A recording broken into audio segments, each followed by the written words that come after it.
السلام عليكم ورحمة الله وبركاته. الحمد لله نحمده ونستعينه ونستغفره ونعوذ بالله من شرور أنفسنا ومن سيئات أعمالنا. من يهد الله فلا مضل له ومن يضلل فلا هادي له، ونشهد أن لا إله إلا الله وحده لا شريك له، ونشهد أن محمدا عبده ورسوله أرسله بالحق بشيرا ونذيرا وداعيا إلى الله بإذنه وسراجا منيرا. أما بعد فقد قال الله تعالى في كلامه المجيد وفي فرقانه الحميد: أعوذ بالله من الشيطان الرجيم. بسم الله الرحمن الرحيم. وعهدنا إلى إبراهيم وإسماعيل أن طهر بيتي للطائفين والعاكفين والركع السجود. وقال رسول الله صلى الله عليه وسلم في حديث الشريف: إنما الأعمال بالنيات، أو كما قال عليه الصلاة والسلام. সবাই মুহাব্বতের সাথে রাসূলুল্লাহর উপর দুরূদ পাঠ করি। আল্লাহুম্মা সাল্লি আলা মুহাম্মাদ ওয়া আলা আলি মুহাম্মাদ কামা সাল্লাইতা আলা ইব্রাহিম ওয়া আলা আলি ইব্রাহিম ইন্নাকা হামিদুম মাজিদ। اللهم بارك على محمد وعلى آل محمد كما باركت على إبراهيم وعلى آل إبراهيم إنك حميد مجيد। ইন্না আকরামাকুম ইনদাল্লাহি আতকাকুম, তোমাদের মধ্যে আল্লাহর কাছে সবচেয়ে সম্মানিত ওই ব্যক্তি যে মুত্তাকি। মুত্তাকি কে? এর সহজ একটা বাংলা বলছিলাম যে সর্বাবস্থায় আল্লাহকে ভয় করে সেই মুত্তাকি। যে কাজ করতেছে, চাই সেটা ভালো কাজ হোক অথবা সেটা খারাপ কাজ হোক, তার দিনের মধ্যে আছে যে আমি যে কাজটা করতেছি আল্লাহ দেখতেছেন। কে দেখতেছেন? আল্লাহ দেখতেছেন। মানুষ কোন একটা অপরাধ কখন করতে পারে? যখন সে মনে করে কেউ দেখে না, যখন মনে করে আমাকে কেউ দেখতেছে না, তখন কিন্তু কি করে? অপরাধ করে। হ্যাঁ, কিন্তু সবার সামনে প্রকাশ্যে কে তুমি অপরাধ করে? করে না। ওর চুরি করে রাতের অন্ধকারে, কারণ সে মনে করে আমাকে কেউ দেখতেছে না। এমন যত অপরাধী আছে, যখন সে এই জিনিসটা মনে করে যে আমাকে কেউ দেখতেছে না, কেউ আমাকে দেখতেছে না, তখন সে অপরাধ করার চেষ্টা করে। এর আগে সে অপরাধ করতে পারে না। তো আল্লাহ তাআলা মুত্তাকি এই জন্য বলতেছেন যে তোমরা যখন মুত্তাকি হবা তখন তোমরা মনে করবা যে সর্ব অবস্থা আল্লাহ তাআলা আমাকে দেখতেছেন। আমি যখন যা করি, যেভাবে করি, আমি ঘুমাইতেছি আল্লাহ তাআলা আমাকে দেখতেছেন, আমি খাইতেছি আল্লাহ তাআলা আমাকে দেখতেছেন, আমি বাজারে যাচ্ছি তখনও আল্লাহ তাআলা আমার সাথে আছেন। যখন এমন মনে করা হয় তখন কিন্তু মানুষ অপরাধ করতে পারে না, মানে অপরাধ থেকে অনেকটাই কমে আসে যে আমি একটা অপরাধ করতেছি, আল্লাহ তো আমাকে দেখতেছেন। আর সত্যিকার অর্থেই আল্লাহ তাআলা দেখতেছেন। আল্লাহ তাআলা কোরআনের এক আয়াতের মধ্যে বলতেছেন, ওয়াইযা সালাকা ইবাদি আন্নী ফাইন্নী করিব, 2 নম্বর পারা 7 নম্বর পৃষ্ঠা সূরাতুল বাকারা। আল্লাহ তাআলা বলেন, ওয়াইযা সালাকা ইবাদি আন্নী, হে নবী আপনার কাছে যদি আমার কোন বান্দা আমার সম্পর্কে প্রশ্ন করে যে আল্লাহ কোথায় আছেন, আল্লাহ কি করেন, যদি এমন প্রশ্ন আপনাকে করে, ওয়াইযা সালাকা ইবাদি আন্নী, আমার সম্পর্কে কোন বান্দা যদি আপনার কাছে প্রশ্ন করে, ফাইন্নী করিব, আপনি বলে দেন আমি বান্দার অতি নিকটে আছি। সুবহানাল্লাহ, আমি বান্দার অতি নিকটে আছি। তাহলে আল্লাহ তাআলা নিজেই বলে দিচ্ছেন যে আল্লাহ বান্দার অতি নিকটে আছেন। আল্লাহ বান্দার কোথায় আছেন বলেন? অতি নিকটে আছেন। আরেক আয়াতের মধ্যে আল্লাহ তাআলা এমন বলছেন, অতি নিকটের অর্থটা কি? আয়াতের মধ্যে আল্লাহ বলতেছেন, মিন হাবলিল ওয়ারিদ, মিন হাবলিল ওয়ারিদ। আল্লাহ বলতেছেন মানুষের শাহরগ আছে না, মানুষের কাছে সবথেকে মানুষের শাহরগ, সবই তো মানুষের কাছে। আমার হাত আমার কাছে, আমার চেহারা, আমার পা, আমার অঙ্গ প্রত্যঙ্গ সবই আমার কাছে। বাকি এই কাছের মধ্যে কাছে আছে, সেটা হলো মানুষের শাহরগ। ধরেন গলার মধ্যে যে মোনারগটা আছে, আমরা এটাকে শাহরগ বলি না? তাহলে এই শাহরগটা থেকে কাছে কি আর কিছু আছে? ফুল বডির মধ্যে একদম শাহরগটা সব থেকে আছে। আল্লাহ বলতেছেন, বান্দা তোমার শাহরগটা তোমার যতটা নিকটে, আমি আল্লাহ তোমার থেকে এর থেকে আর বেশি নিকটে। সুবহানাল্লাহ, কোরআনের আয়াত। আল্লাহ বলতেছেন, এই আয়াতগুলো যদি কোনো বান্দা চিন্তা করে যে আল্লাহ আমার শাহরগ থেকে আরো বেশি নিকটে আছেন। হাদিসের মধ্যে রাসূল সাল্লাল্লাহু আলাইহি ওয়াসাল্লাম বলতেছেন, আল্লাহর দেখার পাওয়ার কতটুকু। আমরা দেখেন আমাদের চোখ সব ঠিক আছে, একজন মানুষের সাধারণ ন্যাচারাল যে পাওয়ার আছে, এই ন্যাচারাল পাওয়ারটা ফুল ঠিক আছে, কিন্তু রাত যখন অন্ধকার হয়ে যায় তখন কি আমরা কিছু দেখি? কিছু দেখি না। কিন্তু তাকে দেখেন তো দেখেননি, কিচ্ছু দেখেন না। কি চোখের সমস্যা? না, চোখ ঠিক আছে কিন্তু আলো নাই। তাহলে আমাদের চোখের সাথে যখন ওই আলো অ্যাডজাস্ট হয় তখন কি আমরা দেখি? আর কিন্তু দেখি না। তখন আমাদের একটা লাইট লাগে দেখার জন্য। চোখ ঠিক থাকার পরও আমাদের কি লাগে? লাইট লাগে। তাহলে আমাদের দেখার দুর্বলতা কত দেখেন। মানে চোখ ঠিক আছে, সব ঠিক আছে, আমি সুস্থ, এরপরও লাইট ছাড়া আমি দেখি না।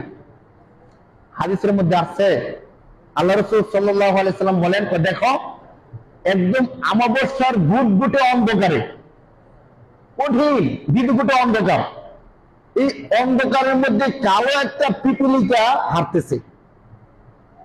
আমাবস্যার ঘুটঘুটে অন্ধকারে কালো একটা পিপীলিকা। একে তো অন্ধকার, দ্বিতীয় পিপীলিকা হলো কালো। আর পানির মধ্যে সবচেয়ে ছোট তো পিপীলিকাই না। এই ছোট্ট একটা পিপীলিকা আমাবস্যার রাতের অন্ধকারে হাঁটতেছেন। আল্লাহ রাসূল সাল্লাল্লাহু আলাইহি সাল্লাম বলেন, ওই যে পিপীলিকা হাঁটতেছেন, আল্লাহ তাআলা এই পিপীলিকাটাকে দেখতেছেন এবং তার পায়ের আওয়াজ শুনতেছেন। সুবহানাল্লাহ, সুবহানাল্লাহ। অথচ আমরা এতটা বেপরোয়া, যদি একটু অন্ধকার হয় আর যদি গুনাহ করার সুযোগ পাই, তখন আমি মনে করি আমাকে কেউ দেখেন। যদি আমি ব্যবসায়ী হই, ওজনের মধ্যে একটু কম দেওয়ার সুযোগ পাই, ঠিক আছে, আল্লাহর ব্যবসাটা করে। কিসের ব্যবসা? ফার্ম। হুজুর কেজিতে যদি 100 গ্রাম 200 গ্রাম না রেখে দেই, তাহলে লাভ হওয়ার সুযোগ কম। নাউযুবিল্লাহি মিন যালিক। 1 কেজির মধ্যে কয় গ্রাম রেখে দেয়? 100 গ্রাম অথবা 150 গ্রাম। এটা আমাদের ডিজিটাল মেশিনের মধ্যে সিস্টেম করা আছে। আপনি দেখবেন আপনি দিতেছি কয় গ্রাম? 1000 গ্রাম 1 কেজি, কিন্তু আমরা সিস্টেমে কত রেখে দিছি? 100 গ্রাম অথবা 150 গ্রাম সিস্টেম করে দিচ্ছে। নাউযুবিল্লাহি মিন যালিক। আচ্ছা, এই কাজটা সে কেন করতেছে? এই কাজটা এই জন্য করতেছে যে কাস্টমার বুঝবে না। সে যদি জানতো যে কাস্টমার দেখতেছে, বুঝতেছে, জানতেছে, এই কাজটা করতো না। রডের দোকানদার ব্যাপারে শুনলাম যে নাকি রডের যে দোকানদার আছে, দোকানদারের মানে প্রাইভেট যে গাড়ি চালায়, ট্রাক কি চালায়, ট্রাক, যে নাকি সিমেন্ট, ইট, রড এগুলো আইনা দেবে, ড্রাইভার আমারে বলতেছে তো জানবুদের ব্যবসাটা কেমন, আমি কেমন। প্রধান কে বলছে যে 1 টন রড দিবেন, 1000 কেজি রড দিবেন, সে জায়গার মধ্যে 200 কেজি রড রেখে দেয়। রড দিচ্ছে কয় কেজি? 800 কেজি। 200 কেজি রড নাই। তা আমি তো নিজে গাড়ি চালাই, নিজে দেখি সেটা রড নিতেছে। আর যে নাকি কাস্টমার, সে তো বাড়ি কিনে রড গুলো মাপে না, সিস্টেম আছে মাপা, বলছে 3 সুতা রড, 4 সুতা রড। তো রড তো ঠিকই আছে, 3 সুতা 4 সুতা, যত সুতা বলছে তত সুতা রড আছে। বন্ধ করে দিচ্ছে। তাহলে যত সুতা বলছে বক্সটা চলে না, আমার তো কষ্ট হয়। মানে আমি যদি বুঝে দিতে দিচ্ছি, দেখেন একটু বুঝার চেষ্টা করেন। মানে ব্যবসায়ীদের ধাপে ধাপে আমরা কিভাবে দুর্নীতিটা করে। তা আমার নিজের কানে শোনা, এবং যে ব্যক্তি বলতেছে সে তার ড্রাইভার, দীর্ঘদিনের গাড়ির ড্রাইভার, সে বলতেছে সিমেন্টের ক্ষেত্রে এমন করে 1000 বস্তা সিমেন্ট, 50 বস্তা সিমেন্ট রেখে দিচ্ছে। তো কাস্টমার তো নিয়ে সিমেন্ট বলে না, রেখে দিচ্ছে গোডাউনের মধ্যে না। বালুর ক্ষেত্রে এমন করতেছে, সিমেন্টের ক্ষেত্রে এমন করতেছে। ইট 5000 ইট দিব, 500 ইট রেখে দিচ্ছে। কে বসে বসে ইটগুলো গনতে যায়? বালু 150 ফুট বালু বলে, হুজুর জীবনও 150 ফুট বালু দেয় না। 120, 190, 95 ফুট বালু দেয়। তো 150 ফুট বালু হয় না গাড়ির মধ্যে, কিন্তু দাম দরকার কত ফুটের? 150 ফুট। এই সিস্টেমটা আমি যতটুকু শুনলাম আপনাদেরকে বললাম, এটা ধরো ডাইরেক্ট দেখা যায়, বোঝা যায়। আরো যে ব্যবসায়ী আছে, কতভাবে যে কত সিস্টেম করা যায় ব্যবসায়ীরা জানে। আমার বলা উদ্দেশ্য, সে যদি জানতো যে আমার আল্লাহ আমার শাহরুখ থেকে আরো কাছে আছে, সে কি কাজটা করতে পারতো? বলেন, করতে পারতো? পারতো না। এই কাজটা কখনোই করতে পারতো না। তাহলে আমরা কখন অপরাধ করি? অপরাধ প্রবণতা আমাদের মধ্যে কখন বেশি আসে? যখন আমরা মনে করি বেপরোয়া হয়ে যাই, যখন আমি মনে করি কেউ আমাকে দেখে না, কেউ আমাকে ধরতে পারবে না, কেউ আমাকে বুঝবে না, তখনই আমরা বেপরোয়া হয়ে যাই। আর আপনাকে যে আল্লাহ দেখতেছেন, এই যে কাজটা করছেন, ধরেন 1000 কেজির অর্ডারের মধ্যে 200 কেজি রেখে দিলেন, 800 কেজি দিলেন, যারা দিচ্ছেন তার একটু সাময়িকভাবে ঠকাইছেন। কিন্তু আপনি এই কাজটা যে করছেন, কার জন্য করছেন? আপনার তো ব্যাংক ব্যালেন্স অভাব নাই। যারা সাধারণত অর্ডার ব্যবসায়ী, সিমেন্ট, ইট, বালু, তারা কিন্তু অনেক বড় লোক ধনী হয়। তো আপনার তো খাবারের মধ্যে টাকা পয়সা যথেষ্ট আছে। তাহলে আপনি এগুলো কেন করতেছেন? নিশ্চয়ই পরবর্তী প্রজন্মের জন্য করতেছেন। আপনি এগুলো করে দিয়ে যাবেন, বিশাল বাড়ি গাড়ি করে দিয়ে যাবেন, আপনার ছেলে নাতিপুতি তারা খাই। কিন্তু আপনি কি জানেন, হিসাবটা তারা না, আপনাকে হিসাবটা দিতে হবে। 1 টাকা পাই পাই করে আপনার কাছে হিসাব নেওয়া হবে। মানুষের হক যে কত কঠিন, যদি কেউ জানতো যে মানুষের হকটা কত কঠিন, তাহলে কেউ জীবনে কোনোদিন কার 1 টাকা মাইরা খাইত না। হাসরের দিন আল্লাহ তাআলা এই দোকানদার আর কাস্টমারকে তুলবো, তখন এই যে কাস্টমার আপনি মাইরা দিচ্ছেন না, হাসরের দিন আল্লাহ জানাই দিব যে এই দোকানদার তোমার থেকে 200 কেজি রড মারছিল। 200 কেজি রডের দাম কত? এত। তুমি তার থেকে তার হকটা নিয়ে নাও। আপনি কিন্তু জানেন না, আপনি খেয়ালও করেন নাই, সিমেন্টের বস্তায় 100 না দিয়ে 95 দিছি, আপনি কাজ চালাই গেছেন, চালাই দিচ্ছেন। কিন্তু হাসরের দিন আল্লাহ তাআলা আপনাকে ইচ্ছা করে জানাই দিব যে এই দোকানদার তোমাকে এত টাকা লস করে দিয়েছিল, এখন তুমি তার থেকে তোমার পাওনাটা বুঝে নাও। এখন আমি বা আপনার দোকানদার আমার কাছে আসছে যে আপনি নাকি আমার 10 বছর সিমেন্ট মাইরা দিচ্ছেন, সিমেন্ট দেন। হাসরের দিন কি সিমেন্ট পাওয়া যাবে দেওয়ার জন্য? আচ্ছা, সিমেন্ট না দিলে সিমেন্টের যে দাম আছে দাম দেন, দাম কি পাওয়া যাবে? কাগজের টাকা বাংলাদেশের, এই টাকা নিয়ে কি হাসরের মধ্যে উঠবে? উঠবে না। তাহলে কি দিব? তখন বলবো যে দেখো, সিমেন্টটা তো আমার কাছে নাই দেওয়ার মতো, টাকাও তো আমার কাছে নাই, কি করা যায়? তো দেখেন, জান্নাতে যাওয়ার জন্য আমার এতগুলো নেক দরকার, আপনি আমার এতগুলো নেক দিয়ে দেন, খালাস। চিন্তা করে দেখেন। আর যদি ন্যায় দিতে না পারে, এই যে দোকানদার কত অপরাধ করছে, তার ন্যাক থেকে আসবো। আপনি ন্যাক যদি দিতে না পারেন, আমার যে গুণাগুলো আছে এই গুণাগুলো আপনি নিয়ে যান। তার যদি 50,000 বছর জাহান্নাম হওয়ার কথা ছিল, এই গুণাগুলো নেওয়ার পরে তার 1 লাখ বছর জাহান্নাম হয়ে যাবে। সে মুসলমান না, একদিন না একদিন তো জান্নাতে যাবে, কিন্তু ধরেন তার শাস্তি ছিল 50,000 বছর জাহান্নাম, কিন্তু এখন ওই যে কাস্টমারের গুণাগুলো নিচে, এখন তার জাহান্নাম হয়ে যাবে 1 লাখ বছর। বেড়ে গেল না বলেন? কার জন্য? যতই দুর্নীতি করুক, যতই কোটি কোটি টাকা কামাক, আপনি খান 3 বেলা, সে কি খায় 6 বেলা? বলেন, এমন কাউকে শুনছেন যে সে অনেক ধনী, আমরা 3 বেলা খাবার খাই কষ্ট করে, আর সে খায় 6 বেলা? শুনছেন? আমরা একটা গাড়িতে চড়ি আর সে 2 গাড়িতে 2 ঠ্যাং দেয়, এমন হয়? হয় না। কেন আপনি দুর্নীতি করতেছেন? আমরা যেমন 1 গাড়িতে চড়ি, আপনি তো 1 গাড়িতে যান। আমরা যেমন 3 বেলা খাই, আপনি তো 3 বেলায় খাইবেন ভাই। হিসাব করে দেখেন কত টাকা কামাইছেন আর কতদিন খাইবেন, আর কত টাকা দুর্নীতি করছেন। এই জন্য দুর্নীতি, সেটা 1 টাকার হোক 1 লাখ টাকার হোক, হাসরের ময়দানে মারাত্মক ভয়ঙ্কর আকার ধারণ করবে। আর এই রমজান মাস আল্লাহ তাআলা আমাদেরকে দিয়েছেন অতীতের সমস্ত গুনাহ থেকে যেন আমরা তওবা করি। অতীতে যা করছি যেন এই জিনিসটা মনে করে, দেখেন কিভাবে বুঝাইবো অতীতের গুনাহগুলো তওবা করা।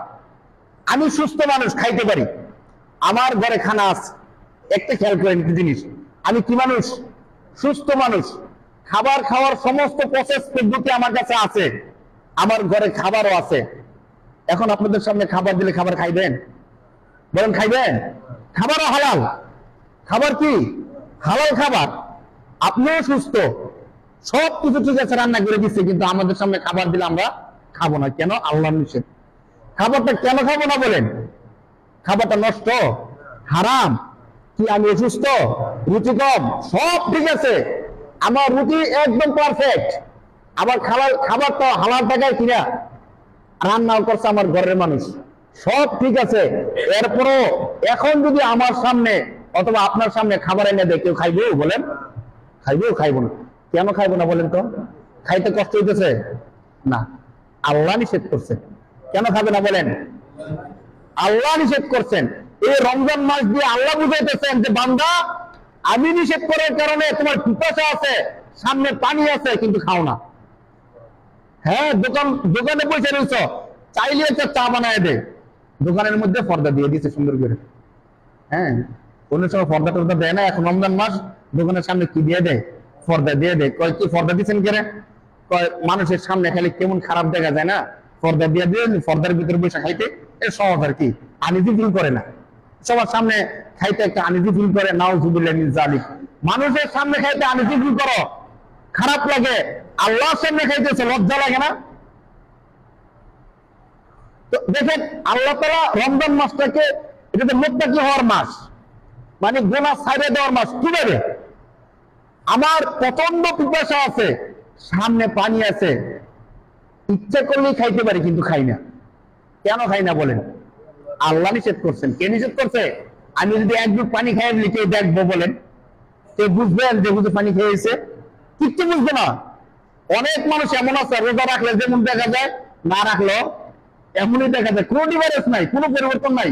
অনেকে এমন, কোনো পরিবর্তন নাই, কিন্তু আমরা খাই না। কেন খাই না বলেন? আল্লাহ নিষেধ করছে। ভাত খাই না কেন? আল্লাহ নিষেধ করছেন। দোকানে বসে রয়েছে, চা খাই না কেন? আল্লাহ নিষেধ করছেন। অথচ পকেটে টাকা আছে, দোকানে চা আছে, সব কিছু আছে, খাই না কেন? ঠিক এই সূত্রটা যদি আমাদের জীবনের সর্বক্ষেত্রে প্রয়োগ করতে পারতাম। আমি দুর্নীতি করার সুযোগ আছে, দুর্নীতি করি না কেন? আল্লাহ নিষেধ করছেন। ওজনে কম দেওয়ার সুযোগ আছে, ডিজিটাল মিশনের মধ্যে সিস্টেম করে দিতে পারি, সিস্টেম করি না কেন? আল্লাহ নিষেধ করছেন। মিথ্যা কথা বলতে পারি, বিচারের মধ্যে আছি, একটা মিথ্যা কথা বলে দিলে বিচার করে যায়, বদলা যায়, কিন্তু আমি মিথ্যা কথা বলতেছি না কেন? আল্লাহ নিষেধ করছেন। আমার ক্ষমতা আছে, শক্তি আছে, আমার বংশ বড়, চাইলে আমি ঝগড়া করতে পারি, ঝগড়া করি না কেন? আল্লাহ নিষেধ করছেন। জীবনের প্রতিটা ক্ষেত্রে যদি আমরা এই সূত্রটা প্রয়োগ করতে পারি, শুধু রমজান মাস না, রমজান মাসে ভাত খাই না কেন? আল্লাহ নিষেধ করছেন। পানি খাই না কেন? আল্লাহ নিষেধ করছেন। বাকি যত অপরাধ আছে সবগুলো তো আল্লাহ নিষেধ করছেন। যদি ঠিক এই সূত্রটা আমাদের সমাজের রন্ধ্রে রন্ধ্রে ব্যবহার করা যেত, আমাদের প্রতিটা ব্যক্তি বিশেষ এই বিষয়টা বুঝতো, সমাজের মধ্যে দুর্নীতি থাকে বলেন? সুদ, ঘুষ, জুয়া, দুর্নীতি কিচ্ছু থাকে না। কত সুন্দর সুশৃঙ্খল একটা সমাজ হয়ে যায়। এই রমজান মাস এই সবগুলো আবাদতের পাশাপাশি আরেকটা গুরুত্বপূর্ণ আবাদত আছে। এটা হলো এমন গুরুত্বপূর্ণ আবাদত, পিছনের রমজান গুলো যেভাবে কাটাইছে এই পরবর্তী রমজান গুলো এত সুন্দর করে কাটানোর কথা বলা আছে যে এতদিন তো তুমি আল্লাহর হুকুম বিধান মানছ, দুনিয়ার কাজও করছো। দুইটা, আল্লাহর বিধান মানা হয়েছে, আবার পাশাপাশি আমার যে প্রয়োজন আছে, দুনিয়ার কাজ কারবার আছে, ওই কাজ কারবার গুলো করছি না এমন না, নাকি সব ছেড়ে দিয়ে কি আল্লাহর কাজ করছি? না। কিন্তু এই রমজানের শেষ দিকের আরেকটা গুরুত্বপূর্ণ আবাদত আছে, যে আবাদতটা শুধুমাত্র আল্লাহর আবাদত করা, দুনিয়ার আর কোনো কাজ করার সুযোগ নাই, থাকে না। এটা হলো এমন, যেমন দুনিয়ার মধ্যে সে বাচ্চা আছে ঠিক, আবার বাচ্চা নেই। একটা মানুষ বাচ্চা থেকে মরে যায়, অনেক সময় এমন হয় না, তার দিয়ে আর কোনো কাজ নেওয়া যায় না। ঠিক এমন, যেমন কিছু কিছু মাছ আছে দেখবেন কাদার মধ্যে থাকে, কিন্তু কাদা তার গায়ে লাগে না, আছে না বলেন? অনেক মাছ আছে, যেমন আমরা দেশীয় ভাষা বলি ভাইন মাছ, কাদার মধ্যেই থাকে কিন্তু কাদা তার গায়ে লাগে না। তো দুনিয়ার মধ্যে এমন ভাবে থাকা চলা, দুনিয়ার মধ্যে আছে কিন্তু আবার দুনিয়ার মধ্যে এসে নাই। আরবি ভাষায় এটাকে বলা হয় এতেকাফ। আরবি ভাষায় কি বলা হয়? কি বলা হয় বলেন? এতেকাফ। এতেকাফ মানে দুনিয়ার সব দান্দা, সমস্ত কার্যক্রম সবকিছু এক সাইডে ফালায় রেখা নিজের জান, মাল, জীবন, চিন্তা, চেতনা সবকিছু আল্লাহর ঘর মসজিদে এসে ব্যয় করা। সুবহানাল্লাহ। যে আমি দুনিয়ার মধ্যে আছি ঠিক, কিন্তু আমি দুনিয়ার মধ্যে নাই। কেউ আমাকে ডাকলে এখন থেকে আর পাইবে না, কারণ সে তো শুধু ঘর থেকে মসজিদে আসছে। আর কোন সমস্যা? সব ঠিক আছে, সুস্থ আছে, চাইলে সে দরজার মধ্যে যাইতে পারে, বাজারে যাইতে পারে, সব ঠিক আছে, কিন্তু মসজিদে আসার পরে সে আর কোনো কিছু করে না। একমাত্র আল্লাহ বিল্লাহ নিয়ামত আছে। এটা হলো মুতু কবলা আন তামুত, মৃত্যুবরণ করার আগে মরা, মরার আগে কি? মরার মতো। এটা ফজিলত ক্ষেত্রে এত গুরুত্বপূর্ণ বিষয়টা। রাসূল আমাদের আয়েশা রাদিয়াল্লাহু তাআলা বলেন যে রাসূল সাল্লাল্লাহু আলাইহি সাল্লাম যখন থেকে ইতিকাফ শুরু করছেন, রাসূল সাল্লাল্লাহু আলাইহি সাল্লাম যখন থেকে ইতিকাফ শুরু করছেন, এরপর আর কোনোদিন ইতিকাফ ছাড়েনি। প্রতি বছর রমজানের শেষ 10 দিন রাসূল সাল্লাল্লাহু আলাইহি সাল্লাম সমস্ত ব্যস্ততা বাদ দিয়া মসজিদে চলে আসতেন। এই 10 দিন মসজিদ থেকে আর বের হতেন। অথচ আমরা একটা ব্যক্তির যতগুলো প্রয়োজন আছে, কাজ আছে, যতগুলো সমস্যা আছে, যতগুলো দরকার আছে, রাসূলের কিন্তু এর বেশি ছিল। রাসূল একসাথে ছিল রাষ্ট্রপ্রধান, রাষ্ট্রনায়ক, জিহাদের ময়দানে সেনাপতি, পরিবারের মধ্যে একসাথে 10 জন 11 জন স্ত্রী ছিল। তাদের কি পজিশন না বলেন? রাসূলের মেয়ে ছিল, সাহাবাদেরকে কত কাজের পরামর্শ দিতে হইতো, কত জায়গায় যাইতে হইতো বিচার করার জন্য। রাসূলের সমস্ত কাজগুলো আর আমাদের কাজগুলো সমান হবে? কখনোই না। একজন রাষ্ট্রপ্রধান, এর তো ব্যস্ততা শেষ নাই, একজন সমাজপতি, তারই তো ব্যস্ততা শেষ নেই। রাসূল একাধারে একজন নবী, একজন রাষ্ট্রপতি, একজন সফল স্বামী, একজন বিচারক, সবকিছু রাসূলুল্লাহ সাল্লাল্লাহু আলাইহি সাল্লাম, জিহাদের ময়দানে আবার সেনাপতি, সবকিছু থাকা সত্ত্বেও রাসূলুল্লাহ এই 10 দিন অবসর করে মসজিদের মধ্যে চলে আসতেন, আর কোথাও যাইতেন। এই যে মরার আগে মরার যে একটা বিষয়, মরার আগে মরা মানে কি? আমি দুনিয়াতে দায়িত্ব থাইতেও যেন মরার মতো, দুনিয়ার আর সব মানুষ যে সমস্ত কাজগুলো করে আমি এই সমস্ত কাজগুলো করি না, একমাত্র আল্লাহর জন্য আমি মসজিদের মধ্যে চলে আসছি। তখন সব সময় মৃত্যুর কথা স্মরণ করা, সব সময় আল্লাহ বিল্লাহ করা, জিকির করা। কেমন? এক বাদশাহ, ওলামায়ে কেরাম কোন একটা গল্প শোনান যে এক বাদশাহ একবার এক বুজুর্গ ব্যক্তির কাছে মুরিদ দিয়েছে। মুরিদ হয়ে বলতেছে যে হুজুর, আমি তো সব সময় দেশের কাজে ব্যস্ত থাকি, আমার এমন একটা আমল দিয়ে দেন যে আমলটা করলে আমার আল্লাহর কথা মনে হইবে, আখিরাতের কথা মনে পড়বে, অথবা ভালো কাজ করতে মন চাইবে, এমন একটা আমল দিয়ে দেন। তো বুজুর্গ বলছে, শোনেন, আপনাকে সহজ একটা আমল দিয়ে আপনি বেশি বেশি মৃত্যুর কথা স্মরণ করবেন। বেশি বেশি কিসের কথা স্মরণ করবেন? মৃত্যুর কথা স্মরণ করবেন, তাহলে আপনার জন্য আল্লাহর কথা স্মরণ করা, আখিরাতের কথা মনে করা সহজ হবে। তো বাদশাহ বড়লোক মানুষ, সে একটা স্বর্ণ দিয়া তসবি বানাইছে। স্বর্ণ দিয়ে কি বানাইছে? তসবি বানাইছে। তসবি বানায় সে প্রতিদিন বিকালে বসে বসে মৃত্যু মৃত্যু মৃত্যু মৃত্যু মৃত্যু এমন করে গণে দৈনিক 100 বার। কয়বার? 100 বার। কিছুদিন যাওয়ার পরে আবার হুজুরের কাছে আসছে, হুজুর আপনি সবক দিচ্ছেন ঠিক, আমি সবক পালন করি ঠিক, কিন্তু এই সবক দিয়ে আমার ফায়দা হইতেছে না। আমি আগে যেমন ছিলাম এখনো কি তেমনই, আমার মধ্যে কোনো পরিবর্তন আমি পাই না, সবক ঘুরাই দেন। সবকটা কেমনে মানেন? হুজুর আপনি বলার পরে আমি একটা স্বর্ণের তসবি বানায়া প্রতিদিন 100 বার মৃত্যু মৃত্যু মৃত্যু মৃত্যু এভাবে জপি। তো হুজুর তো বুঝছে যে সে সবকটা বুঝে নাই। হুজুর বলছে আচ্ছা ঠিক আছে, আপনার যে সিংহাসন ওই সিংহাসনের কাছে আমার লইয়া যান। নিয়ে গেছে। আপনি যে চেয়ারটার মধ্যে বসেন এটার মধ্যে কি আমার বসার সুযোগ আছে? তো বসবেন, বুজুর্গ মানুষ বসতে পারে, সমস্যা কি? হুজুর বসেন। হুজুর সিংহাসনের মধ্যে বসে, বসার পরে বলতেছে এই সিংহাসনে বসলে তার কি সুযোগ সুবিধা? যে ব্যক্তি এই সিংহাসনের মধ্যে বসবে তার সুযোগ সুবিধা হলো সে যা বলবে প্রজারা তাই শুনবে। সত্যি তাই? তাই। তো হুজুর বসে সাথে সাথে বলতেছে জল্লাদ, জল্লাদকে ডাকো। জল্লাদকে ডাকছে, জল্লাদ এখন বাদশার গলাটা ফেলাই দাও। বাদশা তো ভয়ে শেষ, হুজুরে বসাইলাম ভালো বলায়, হুজুর তো হুকুম করে দিছে। বাদশা ভয়ে কাঁপা শুরু করে দিছে। তো যখন জল্লাদ কথা শুনতেছে না, এবার আবার দমক দিছে, বলে কাটো তাড়াতাড়ি বাদশা। তো বাদশা দ্বিতীয়বারে দমক শুনে বেয়ে শুয়ে পড়ে গেছে। তো জল্লাদ যখন গলা কাটতে যায়, তো হুজুর বলছে থামো, বাদশার হুঁশটা ফিরে আসুক। বাদশার যখন হুঁশ ফিরে আসছে তখন বলতেছে বাদশা কি খবর, আপনি বেয়ে শুয়ে গেলেন যে? হুজুর আপনি জানেন অথবা না জানেন, আমি জানি এই সিংহাসনের কি ক্ষমতা। এই সিংহাসনে বসে কোনো অর্ডার করলে ও অর্ডার সাথে সাথে কার্যকর হয়ে যায়। আপনি যখন অর্ডার করছেন আমার গলা কাটার জন্য, তখন তো আমি চোখে মুখে অন্ধকার দেখা শুরু করে দিছি। তখন আমার মনে হচ্ছে আমার সব শেষ, এই মুহূর্তে আমার মৃত্যু। তো বলছে আচ্ছা আপনি কি আপনার মধ্যে পরিবর্তন টের পেয়েছেন?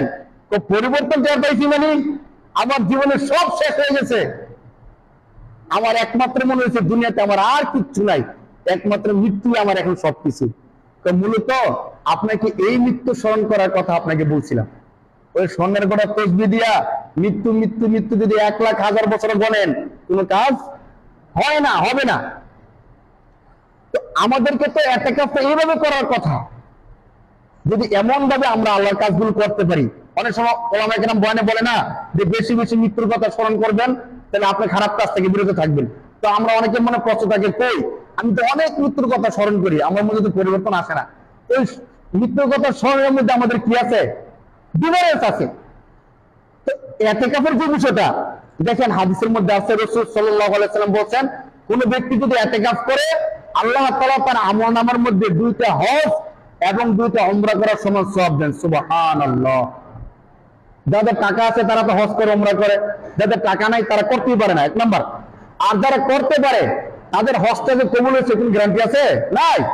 হজের অনেক বিধান আমরা জানি না, টাকাটা কতটুকু হালাল তাও আমরা বুঝি না, আরো কত কিছু যে সমস্যা আছে, সব কিছু মিলাইয়া আপনি হজ করে এসে হাজী সাহেব নাম লাগান যায়, কিন্তু হজটা যে কবুল হয়েছে গ্যারান্টি দেওয়া যায়? যায় না। হাজী সাহেব নাম লাগানো খারাপ মানে বলতেছি না, আমি বলতেছি হজটা যে কবুল হয়েছে এই গ্যারান্টি কিন্তু আমাদের নাই। কিন্তু আল্লাহ রাসূলের হাদিস, কোন ব্যক্তি যদি ইতিকাফ করে আল্লাহ তাআলা তাকে 2টা হজ এবং 2টা উমরা করার সমান সওয়াব দান করেন। সুবহানাল্লাহ। আর যে ব্যক্তি ইতিকাফের মধ্যে থাকে, হাদিসের মধ্যে আছে রাসূল সাল্লাল্লাহু আলাইহি ওয়াসাল্লাম বলেন তার মধ্যে আর জাহান্নামের মধ্যে দূরত্ব কতটুকু? আসমান আর জমিনের মধ্যে যতটুকু দূরত্ব যে ইতিকাফ করে তার মধ্যে আর জাহান্নামের মধ্যে ততটুকু দূরত্ব। সুবহানাল্লাহ। তাহলে ইতিকাফটা এতটা গুরুত্বপূর্ণ। আল্লাহ রাসূল সাল্লাল্লাহু আলাইহি ওয়াসাল্লামের আশিক যারা আছে, যারা সত্যিকার অর্থে বলতে চায় যে আমরা রাসূলের কি আশিক, তাদের জন্য প্রতি বছর ইতিকাফ করাটা আবশ্যক। কারণ রাসূল যেহেতু এই কাজটা সব সময় করছে, আর আমি রাসূলকে ভালোবাসি, আমি কি প্রতি বছর করবো না বলেন? আল্লাহ রাসূল ইতিকাফটা প্রতি বছর করছে, তা আমার ভালোবাসা আর আশিকের দাবি কি? রাসূল যে কাজটা করছে এই কাজটা করা না? রসুল এতেকাফ করছে, আমি এতেকাফ করি না, কখনোই করি না, আমি কিভাবে দাবি করি যে আমি আশিক রসুল? দাবি করাটিকে মানায় বলেন? মানায় না। কিন্তু সত্যিকার অর্থে কেউ যদি দাবি করতে চায় যে আমি প্রকৃত আশিক রসুল, তার জন্য প্রতি বছর এতেকাফ করা দরকার। আমাদের মসজিদে এই বছর কে কে এতেকাফ করতে রাজি আছে? এতেকাফটা একসাথে সুন্নতে মুআক্কাদা, অনেক গুরুত্বপূর্ণ। দ্বিতীয়, ক্যাফার হিসেবে বসাটা আবশ্যক। যদি আমাদের সুযোগ থাকে তাহলে আমরা এতেকাফটা মিস না করি, কারণ এরপরে আবার রমজান পাবো, হ্যাঁ এতেকাফ বসতে পারবো এমন তো কোনো গ্যারান্টি নাই না। আমি নিয়োগ করছি ইনশাল্লাহ আমি নিজে এতেকাফে বসবো। হ্যাঁ, আর কে আছেন এতেকাফে বসবেন এমন? দেখেন, আরেকটা ভুল ধারণা, আমরা অনেকে মনে করি কি যে বৃদ্ধ হলে এতেকাফ আর বৃদ্ধ না হলে এতেকাফ নাই। না, বিষয়টা এমন না। যারা বালেগ আছে সবার জন্য এতেকাফ, যারা বালেগ, যাদের উপর নামাজ ফরজ, তাদের জন্য এতেকাফ করার নিয়ম। এজন্য আমরা যে কেউ চাইলে বইতে পারি। আর এই বসলে ফজিলত অনেক। ওলামায়ে কেরামগণ বলছেন যে কেউ যদি এতেকাফে বসে, এতেকাফ থেকে সে যেদিন উঠবে, আমার কথার আগে শুনেন, এতেকাফে বসলে শেষমেশ ফায়দাটা কি? এতেকাফে তো বসলে যখন এতেকাফ থেকে উঠে, সে এমন অবস্থায় উঠে যেন সে একদম মাসুম, একটা শিশু বাচ্চা গর্ভ থেকে ভূমিষ্ঠ হলে যেমন মাসুম, এতেকাফ থেকে যখন উঠে তখন সে এমন নিষ্পাপ হয়ে যায়। সুবহানাল্লাহ। বসা যায় যদি তেমন বড় কোনো ব্যস্ততা সমস্যা না থাকে, যদি মনে করে যে আমার এই কাজটা অন্যকে করতে পারবো, তাকে দায়িত্ব দেওয়া যায়, তাহলে আমরা রাজি হই। 10টা দিন এমন যাবো, রমজানের 20 দিন যেহেতু গেছে, রোববার থেকে শুরু হয়, রোববার বিকেলের থেকে, সন্ধ্যা থেকে। হ্যাঁ, যদি মনে করেন আমার কাজটা অন্যকে করতে পারবো এমন হয়, তাহলে আমি বসি। 20 দিন যেমনি চলে গেছে, 10 দিন এমনি চলে যাবো। ঠিক আছে?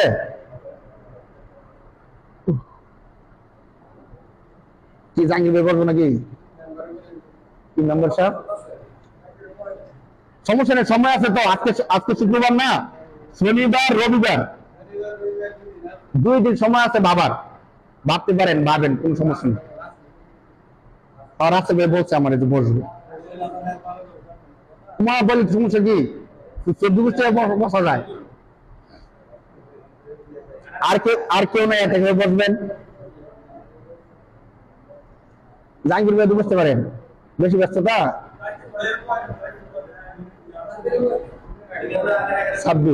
সাব্বির বসবো, আল্লাহ তাআলা কবুল করুক, আমিন। এই এতেকাফের উসিলায় আল্লাহ তাআলা ক্ষমা করে দিতে পারে। হ্যাঁ, ঠিক আছে। না, যারা আছেন একটু ভাবেন, 2 দিন সময় আছে, সমস্যা নেই। এতেকাফে বসাটা সত্যিকার অর্থে অনেক ফজিলত। আপনাদের গাড়ি আছে, ফয়সাল ভাই বসতে পারে না? আচ্ছা, আপনার যেহেতু সময় আছে, আপনার একটু ভাবেন, ঠিক আছে? ভাইব্য বিষয়ে সিদ্ধান্ত নেন, সিদ্ধান্ত নিয়ে ইনশাল্লাহ বসার ফিকির করেন। এই বছর আমি নিজে ইনশাল্লাহ এতেকাফে বসে নিয়ত করছি, তাহলে আপনারাও বসেন। আমরা বসে একটু মাসালা শিখলাম, একটু কোরআন শিখলাম, না? আর যদি কেউ নাও বসেন, কমপক্ষে মসজিদে একটু বেশি বেশি সময় দেওয়ার চেষ্টা করেন। হ্যাঁ, আমি যেহেতু আছি মসজিদে 24 ঘন্টা, আপনারা থাকার চেষ্টা করেন। যদি মনে করেন 10 দিন বসতে না পারেন, তাহলে নফল হিসেবে 3 দিনের জন্য বসতে পারেন, 27 থেকে নিয়ে বাকি 3 দিন ওইটা নিয়োগ করতে পারেন। নফল হোক, মূলত এতেকাফ হলো 10 দিন, আর ওইটা হলো নফল। আপনি নফল করলেন যে আল্লাহ আমার এই উসিলা মাফ করে দিল, বা কোন একটা নিয়ত করলেন যে আমি 3 দিন এতেকাফ করতেছি, আল্লাহ যেন আমাকে এই জিনিসটা দেয়, এই নিয়ত করে এতেকাফ করতে পারেন। ঠিক আছে, তাহলে ইনশাআল্লাহ আপনি বিষয়টা ভাবেন। আজকে আমাদের মূল আলোচনা এটাই, আমরা যেন এতেকাফের মধ্যে বসি। প্রতি বছর এইভাবে রমজান আসবো আর হুজুর বয়ান করব। শেষ কথা শুনেন 1 মিনিট। প্রতি বছরে ধরেন অনেকে মনে করে কি রমজান যেহেতু আসছে আর রোববার থেকে এতেকাফ, তো হুজুরে বয়ান করতে হবে, হুজুরের দায়িত্ব হুজুরে পালন করতেছে। বিষয়টা কিন্তু এমন না। রমজান আসবো, হুজুরের দায়িত্ব বয়ান করা, হুজুরে বয়ান করবো। কিন্তু যারা বলছেন সত্যিকার অর্থে কিন্তু অনেক ভালো একটা কাজ। বুঝছেন, রসুল জীবনে কোনোদিন ছাড়ে নাই, তেমন গুরুত্বপূর্ণ।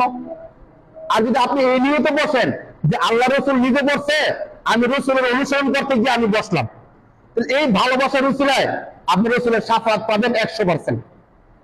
কারণ রসুলের অনুসরণটা আপনি করছেন না। তো রমজান আসবে, চলে যাবো। আমাদের যাদের বয়স 30টা রমজান গেছে না বলেন? যাদের বয়স 50 করে রমজান গেছে, 50টা রমজান গেছে। কিন্তু প্রতি বছর যদি বসেন 10 দিন বসা হয়ে যায়। আর না বসলে এমনও তো কেউ আছি যে জীবন গেছে গা একবারও বসি নাই, কি জবাব দিবেন রসুলের কাছে? মরার পর রসুল যদি বলে যে তুমি তো আমার উম্মত ছিলা, আমি তো প্রতি বছর বসছি, তোমার পুরো জীবন শেষ, একবারও তো বসতে পারলো না, আমার সুন্নতটা কি তুমি একবার মানতে মন চাইল না? কি জবাবটা আছে বলেন? আল্লাহ রসুল আমাদের সবাইকে হাউজে কাউসারের পানি পান করাইবো, হাউজে কাউসারের পানি আমাদের সবাই পান করাবো। কেমন? মধুর থেকেও মিষ্টি, দুধের থেকেও সাদা। একবার পান করলে ওলামা কেরামগণ বলছেন 50,000 বছর আর পিপাসাই লাগবো না। তো এমন পানি পান করার সময় যখন ধরেন আল্লাহ রসুল আমাকে পানিটা দিতেছেন আর বলতেছেন দেখো আমার সুন্নত কি তুমি মানছিলা? আল্লাহ রসুল কোন সুন্নতরা? এই যে প্রতি বছর রমজান আসছে, কয় বছর হায়াত পেয়েছ? আল্লাহ রসুল 70 বছর হায়াত পেয়েছি।